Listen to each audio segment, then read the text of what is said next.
Hello friends, welcome back to Rainy Voice. It's me Rani. അപ്പോൾ ഇന്നൊരു Sunday ഒക്കെ ആയിട്ട് നമ്മൾ ചെറിയൊരു ഔട്ടിങ്ങിന്റെ പരിപാടിയിലാണ്. അപ്പോൾ നമ്മുടെ സൗത്ത് ഓസ്ട്രേലിയയിലുള്ള യാംഗലീല എന്ന് പറയുന്ന സ്ഥലത്താണ് നമ്മളിപ്പോൾ വന്നേക്കുന്നത്. അപ്പോൾ കുറച്ച് ഡിവൈൻ ആയിട്ടുള്ള ഒരു കാര്യമാണ് ഇന്ന് നമ്മൾ പ്ലാൻ ചെയ്തത്. അപ്പോൾ ഇവിടെ നമ്മുടെ മദർ മേരി പ്രത്യക്ഷപ്പെട്ട ഒരു ചർച്ചിലാണ് ഇപ്പം വന്നേക്കുന്നത്. നമ്മുടെ നാട്ടിൽ നമ്മുടെ വേളാങ്കണ്ണിയിലൊക്കെ നമ്മൾ പോകുമ്പോഴത്തേക്ക് അവിടെ മാതാവ് പ്രത്യക്ഷപ്പെട്ട പള്ളിയിലൊക്കെ നമ്മൾ പോവാറില്ലേ. അപ്പൊ അതുപോലെ മാതാവ് പ്രത്യക്ഷപ്പെട്ട ഒരു പള്ളിയാണിത്. ലേഡി ഓഫ് യാംഗലീല എന്നാണ് പറയണത്. അപ്പൊ ആ ഒരു പള്ളിയാണ് എന്റെ ബാക്ക്ഗ്രൗണ്ടിൽ അവിടെ കാണുന്നത്. ഇതിന്റെ ഒരു സ്റ്റോറി എന്താന്ന് വെച്ചാൽ 1994 നമ്മൾ 30 വർഷം കഴിഞ്ഞപ്പോൾ ഇവിടെ വന്ന് നിൽക്കുകയാണ്. 1994 ഈ പള്ളിയിലെ ആൾത്താരയില് അതിന്റെ റൈറ്റ് സൈഡിലായിട്ട് അതിന്റെ ഒരു കോർണറിൽ ടോപ്പില് മാതാവിന്റെ ഒരു രൂപം തന്നെ തെളിഞ്ഞു വന്നു എന്നാണ് പറയുന്നത്. അപ്പൊ ഇനീഷ്യലി ആ ഒരു രൂപം ജസ്റ്റ് മാതാവിന്റെ ആ ഒരു ഫേസും ഒരു അബ്ഡോമൻ വരെയുള്ള അത്ര ഒരു പിക്ചർ ആയിട്ടാണ് വന്നത്. അതിനുശേഷം സ്ലോലി അത് കൺവേർട്ട് ആയിട്ട് മാതാവ് ക്രൂസിഫൈഡ് ആയിട്ടുള്ള ക്രൈസ്റ്റിനെ കയ്യിലെടുത്ത് ഇങ്ങനെ നിൽക്കുന്ന ആ ഒരു പിക്ചറിലേക്ക് അത് കൺവേർട്ട് ആയി എന്നാണ് പറയുന്നത്. നമുക്ക് അകത്ത് പോയി കാണാം. ആ ഒരു ഇത്രയും വർഷങ്ങളൊക്കെ കഴിഞ്ഞില്ലേ, ആ ഒരു പോർഷൻ അതുപോലെ തന്നെ അവിടെ ഇപ്പോഴും നിലനിൽക്കുന്നുണ്ട്. അത് പ്രൊട്ടക്റ്റഡ് ആയിട്ട് അവിടെ അങ്ങനെ തന്നെ ആണ് വെച്ചേക്കുന്നത്. നമുക്ക് ഏതായാലും ഉള്ളിൽ പോയി നോക്കാം. ഭയങ്കര ആരാധന, ഭയങ്കര നിശബ്ദമായിട്ടുള്ള ഒരു സ്ഥലമൊക്കെയാണ്. നമുക്ക് പോയി പ്രാർത്ഥിക്കാനും അതുപോലെ തന്നെ നമ്മുടെ ഒരു ആഗ്രഹങ്ങളും വിശ്വാസമൊക്കെ ഒന്ന് പറഞ്ഞ് മാതാവിനോട് പ്രാർത്ഥിക്കാനൊക്കെ ഉള്ളൊരു സമയമാണ്. നമ്മൾ ആദ്യമായിട്ടാണ് ഇവിടെ വരുന്നത്. നമുക്ക് പോയെന്ന് നോക്കാം കേട്ടോ. പള്ളി പുറത്തുനിന്ന് കാണുമ്പോൾ തന്നെ നമുക്ക് അതിന്റെ പഴമ മനസ്സിലാവും കേട്ടോ. അതുപോലെ പഴയ സ്റ്റൈലില് കല്ല് വെച്ച് പണിതേക്കുന്ന ഒരു പള്ളിയാണ്. നല്ല അടിപൊളിയായിട്ട് അങ്ങനെ തന്നെ മെയിൻറ്റെയിൻ ചെയ്തിട്ടുണ്ടെന്നുള്ളതാണ് അതിന്റെ അടുത്തൊരു ഭംഗി കേട്ടോ. പിന്നെ കയറി ചെല്ലുമ്പോൾ നമുക്ക് അവിടെ ഒരു ലോക്കർ കാണാം. അതിന്റെ ഡൊണേഷൻ കൊടുക്കാൻ പറ്റിയ ഒരു ബോക്സ് ആണ് അവിടെ വെച്ചേക്കുന്നത്. പിന്നെ ഈ നോട്ടീസ് ബോർഡിൽ കാണുന്ന ഈ ഇമേജ് ആണ് അവിടെ തെളിഞ്ഞു വന്നേട്ടോ, മാതാവും ഈശോയും ഉള്ള. പിന്നെ നമ്മളിവിടെ പ്രാർത്ഥിക്കാതിരിക്കുമ്പോൾ ബൈബിളൊക്കെ എടുക്കണമെങ്കിൽ ഇവിടെ ബൈബിൾ ഇരിക്കുന്നുണ്ട്. ഇംഗ്ലീഷാന്ന് തോന്നുന്നു, ഞങ്ങൾ എടുത്തു നോക്കിയില്ല. പിന്നെ അവിടെ ഇരിക്കുന്ന മാമോദീസ പാത്രം കണ്ടോ, അത് എവിടെന്നാ വന്നേക്കുന്നതെന്നാണ് ആ മുകളിൽ എഴുതി വെച്ചേക്കുന്നത് കേട്ടോ. അത് ഇംഗ്ലണ്ടിലെ സെയിൽസ്ബറി കത്തീഡ്രലിൽ നിന്ന് വന്ന ഒരു മാമോദീസ പാത്രമാണ്. അതും 1877 ഇവിടെ കൊണ്ടുവന്നതാണ് കേട്ടോ. അകത്തോട്ട് കയറി കഴിഞ്ഞാൽ ഒരു ചെറിയ ചർച്ചാണെങ്കിലും അടിപൊളിയാണ് കേട്ടോ.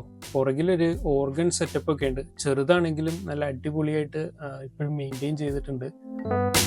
എല്ലാ വിൻഡോസും നല്ല ഗ്ലാസ് പെയിന്റഡ് ആണ് കേട്ടോ. അതുകൊണ്ട് തന്നെ അതൊക്കെ കാണാൻ നല്ലൊരു പ്രത്യേക ഭംഗി തന്നെയാണ്. പിന്നെ അതിൻ്റെ റൂഫാണെങ്കിൽ നല്ല ഹെവി വുഡ് വെച്ചിട്ട് ചെയ്തേക്കുന്ന നല്ല അടിപൊളി റൂഫിങ്ങും അതിൻ്റെ ലൈറ്റിങ്ങും ഒക്കെ അങ്ങനെ തന്നെ മെയിൻറ്റെയിൻ ചെയ്തേക്കുന്ന തോന്നുന്നു. നല്ല ഓൾഡ് സ്റ്റൈൽ ലൈറ്റിംഗ് ഒക്കെയാണ് കാണുന്നത്.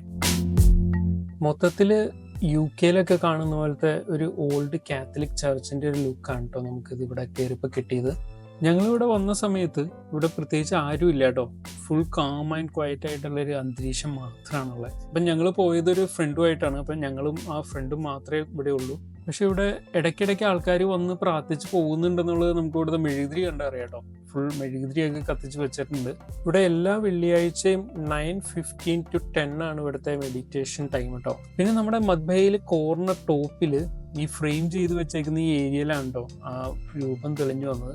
നമ്മൾ കുറേ നേരം അങ്ങോട്ട് നോക്കിയിരുന്ന് കഴിയുമ്പോൾ നമുക്കതിൽ എപ്പോഴും ആ ഒരു ചെറുതായിട്ട് ഈ ഇമേജ് കാണാൻ പറ്റും. അത് നമുക്കായിട്ട് തോന്നുന്നതാണോ അതോ അവിടെ ഒറിജിനൽ ഉണ്ടോ എന്നറിയില്ല. അതിൻ്റെ ഒറിജിനൽ ഇമേജ് മദ്ബഹയുടെ സൈഡിൽ ഫ്രെയിം ചെയ്ത് വെച്ചിട്ടുണ്ട്. ഈ പള്ളി ഇരിക്കുന്ന സ്ഥലത്തിൻ്റെ പേരാണ് യാംഗലീല. അതുകൊണ്ട് ഈ പ്രത്യക്ഷപ്പെട്ട ഈ ചിത്രം ലേഡി ഓഫ് യാംഗലീല എന്നാണ് അറിയപ്പെടുന്നത് കേട്ടോ. അങ്ങനെ ലേഡി ഓഫ് യാംഗലീല ഇവിടെ പ്രത്യക്ഷപ്പെട്ടു എന്നാണ് ഇവിടുത്തെ പഴയൊരു ഐതിഹ്യം. എന്താണ് ഇതിൻ്റെ പുറകിലുള്ള കറക്റ്റായിട്ടുള്ള കാര്യം എന്നൊന്നും നമുക്ക് വലിയ ഐഡിയ ഇല്ല. പക്ഷെ എന്നാലും വളരെ വിശ്വാസത്തോടെ ആൾക്കാർ ഇവിടെ വന്ന് മെഴുകുതിരി കത്തിച്ച് പ്രാർത്ഥിക്കാനുള്ളതൊക്കെ എഴുതിയിട്ടിട്ട് പോകുന്നത് നമുക്ക് ഇവിടെ കാണാൻ പറ്റും. ഞങ്ങളും ഒരു പേപ്പർ എടുത്തിട്ട് പ്രാർത്ഥനയൊക്കെ അതിൽ എഴുതി അവിടെ ബോർഡിൽ പിൻ ചെയ്ത് വെച്ചു കേട്ടോ. അപ്പോൾ ഇനി അടുത്ത കുർബാന നടക്കുന്ന ദിവസം മിക്കവാറും ഈ പ്രെയർ റിക്വസ്റ്റ് എല്ലാം കൂടെ എടുത്ത് അവരതിൽ ഓർക്കാനുള്ള ചാൻസ് ഉണ്ട്. അതിനാണെന്ന് തോന്നുന്നു ഈ ഒരു പ്രെയർ റിക്വസ്റ്റ് സബ്മിറ്റ് ചെയ്യാമെന്ന് പറഞ്ഞുകൂടെ വെച്ചേക്കുന്നത്. പിന്നെ ബോർഡിൽ എഴുതി വെച്ചിട്ടുണ്ട് ഒരു മെഴുകുതിരിക്ക് 50 സെന്റ് ആണെന്നുള്ളത്. അപ്പോൾ എല്ലാവരും 50 സെന്റ് ഇവിടെ ഇട്ടിട്ടാണ്, അവിടെ ഒരു ബോക്സ് വെച്ചിട്ടുണ്ട് ലോക്ക് ചെയ്ത്, അതിലിട്ടിട്ടാണ് മെഴുകുതിരി എടുക്കുന്നതെന്ന് തോന്നുന്നു. അപ്പോൾ ഞങ്ങളുടെ കയ്യിൽ ഉണ്ടായ ചില്ലറ അതിലിട്ടിട്ട് ഞങ്ങൾ അതിനുള്ള മെഴുകുതിരി എടുത്ത് അവിടെ കത്തിച്ചു. അപ്പോൾ ഇത് കാശിടാനില്ലാത്തവർ കാശിടാതെ എടുത്ത് കത്തിച്ചാലും ആരും ചോദിക്കാനും പറയാനോ ഒന്നുമില്ല കേട്ടോ. അവിടെ വേറെ ക്യാമറയോ അങ്ങനെ സംഭവമൊന്നും വെച്ചിട്ടില്ല. എല്ലാവരും അവരവരുടെ വിശ്വാസം കൊണ്ട് അവിടെ കാശിട്ടിട്ടായിരിക്കും എടുത്ത് കത്തിക്കുന്നതെന്നുള്ളതാണ്. അപ്പം അങ്ങനെ ഞങ്ങളെല്ലാവരും മെഴുകുതിരിയും കത്തിച്ച്, കുഞ്ഞിപ്പെണ്ണും കത്തിച്ച് ഒരു മെഴുകുതിരി കേട്ടോ. ഇച്ചിരി പാടുപെട്ടാണെങ്കിലും മെഴുകുതിരി കത്തിച്ച് അവിടെ വെച്ച് പ്രാർത്ഥനയൊക്കെ കഴിഞ്ഞ് ഞങ്ങൾ പയ്യെ പള്ളിയിൽ നിന്ന് പുറത്തിറങ്ങി. പള്ളിയുടെ പുറത്തിറങ്ങിക്കഴിഞ്ഞാൽ പള്ളിയുടെ ചുറ്റുമുള്ള സ്ഥലങ്ങളും കാണാനുണ്ട് കേട്ടോ. ഒരു വലിയൊരു ഏരിയയിലാണ് പള്ളി ഇരിക്കുന്നത്. അപ്പം ഞങ്ങളത് മൊത്തം ഒന്ന് ചുറ്റി കണ്ടിട്ടാണ് പിന്നെ ഞങ്ങൾ അവിടെ നിന്ന് പോകുന്നത് കേട്ടോ. പറഞ്ഞ നമ്മളവിടെ കണ്ടു. അപ്പൊ ഭയങ്കര പീസ്ഫുൾ ആയിട്ടുള്ള ഒരു അറ്റ്മോസ്ഫിയറാണ്, ഭയങ്കര കാമൻ ക്വയറ്റ് ആണ്. നമുക്ക് കുറച്ച് എന്താണ് കുറച്ച് റിലാക്സ്ഡ് ആയിട്ട് വന്നിരിക്കാനും പ്രാർത്ഥിക്കാനും ഒക്കെ ഒരു പറ്റിയ ഈ മാതാവിനുള്ള വിശ്വാസത്തെ പ്രാർത്ഥിക്കുമ്പോൾ ശരിക്കും ഒരു ഭയങ്കര ഒരു ഫീലാണ് ഉള്ളിൽ കേട്ടോ. നമുക്ക് ഇത് ചുറ്റും ഒന്ന് നടന്നു കാണാം. പള്ളിയുടെ ചുറ്റും പല തരത്തിലുള്ള മരങ്ങളൊക്കെ നട്ടു വെച്ചിട്ടുണ്ട് കേട്ടോ. പിന്നെ പുറകിലാണെങ്കിൽ ഇങ്ങനെ വലിയൊരു കാട് പോലെ നിൽക്കുകയാണ്.